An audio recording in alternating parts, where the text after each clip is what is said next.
soit avec vous.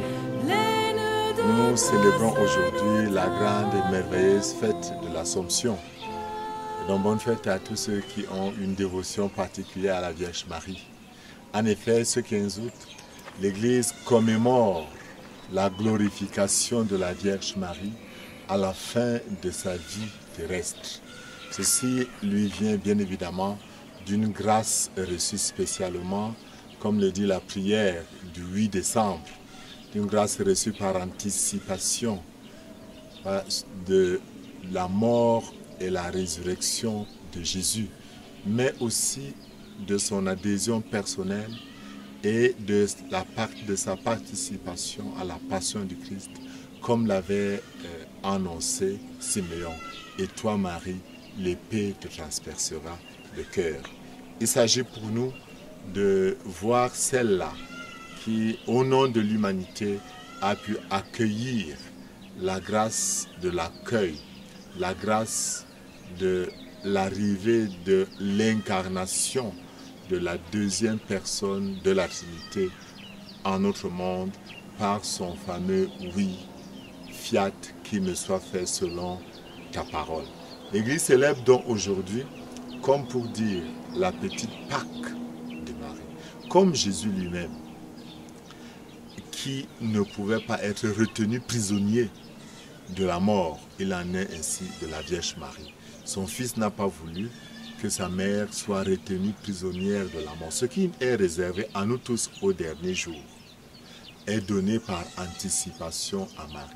Comme sa purification dès le premier moment de son existence, par la puissance du sang de Christ versé sur la croix, et cette purification est par anticipation. Ainsi en est-il de sa glorification, de sa montée au ciel, de son assomption au ciel, corps et âme. Revenons aux lectures qui nous permettent d'entrevoir le cadre général de la dévotion à la Vierge Marie, qui a trois dimensions spéciales. Premièrement, la dimension de la vénération, c'est la du lit. Nous rappelons que la latrie est réservée à Dieu et à Dieu seul.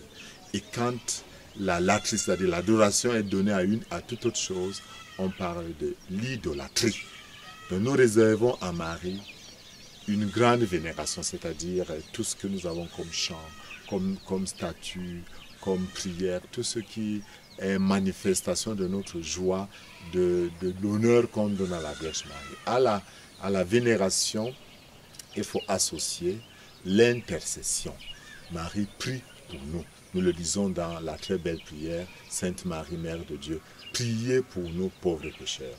Je précise que toutes les prières sont adressées à Dieu et à Dieu seul. Marie intercède pour nous. Elle prie avec nous. Elle prie pour nous. Mais ce n'est pas quand nous disons « Je vous salue Marie » qu'elle commence à prier pour nous. L'intercession de Marie est universelle et perpétuelle. Sa médiation est universelle et perpétuelle. Nous nous associons à ce grand courant, n'est-ce pas, qu'elle porte avec tous les saints, avec tous les anges, pour nous qui sommes encore l'Église pèlerine. La troisième dimension du culte à la Vierge Marie, et qui est d'ailleurs aussi la même chose pour tous les saints, c'est l'imitation. Il y a la vénération, il y a l'intercession et l'imitation. Les textes nous permettent de dégager 4 vertus essentielles, les textes de ce jour. De l'Évangile selon saint Luc, nous voyons et spécifiquement Marie comme une femme de foi. Heureuse celle qui a cru à l'accomplissement des paroles qui lui furent dites de la part du Seigneur. Marie est foncièrement une femme de foi. Si nous voulons l'imiter, acceptons la parole de Dieu. Mais une chose essentielle, la foi naît de la prédication. Sans la méditation de la parole de Dieu, notre foi reste superficielle. C'est l'accueil de la parole de Dieu qui nous permet d'être comme notre mère, hommes et femmes de foi. Une autre vertu de la Vierge Marie que les textes d'aujourd'hui nous disent, c'est cette femme de charité. Elle s'empresse à aller aider sa cousine qui est à son 6e mois. Primipare de son état, ça ne devait pas être facile. Je ne sais pas comment ça se passe quand on est primipare, mais je m'imagine. Alors Marie s'empresse à aller donner un coup de main et Saint Luc précise que Marie reste avec Élisabeth environ 3 mois, puis elle s'en retourna chez elle jusqu'au moment de l'accouchement. Elle est partie puiser de l'eau pour elle, nous sommes en Palestine, elle est partie chercher le bois, elle a aidé à faire le ménage jusqu'au moment de l'accouchement avant de rentrer chez elle. L'empressement au service fait partie de ce que nous pouvons apprendre de Marie, notre mère. Elle n'est pas seulement une femme de foi, elle est une femme qui sert.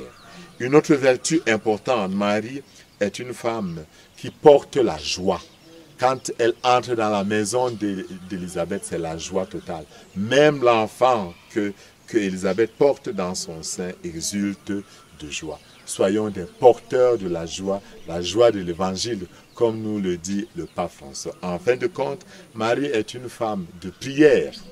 Sa prière, telle que nous dit le texte de ce jour, est une prière d'action de grâce et de louange. Mon âme exalte le Seigneur. Soyons des hommes et des femmes qui savent louer leur Seigneur, qui savent exalter le Seigneur, qui savent magnifier le Seigneur. Mais nous savons que la prière de Marie est aussi intercession, comme le texte de Jean 2 à Cana nous le montre. En somme, bonne fête à tous. Que Marie, notre mère, soit pour nous une femme qui suscite en nous l'espérance. En fait, aujourd'hui, c'est une fête de l'espérance. Comme Marie, nous voulons aussi participer à la joie du ciel.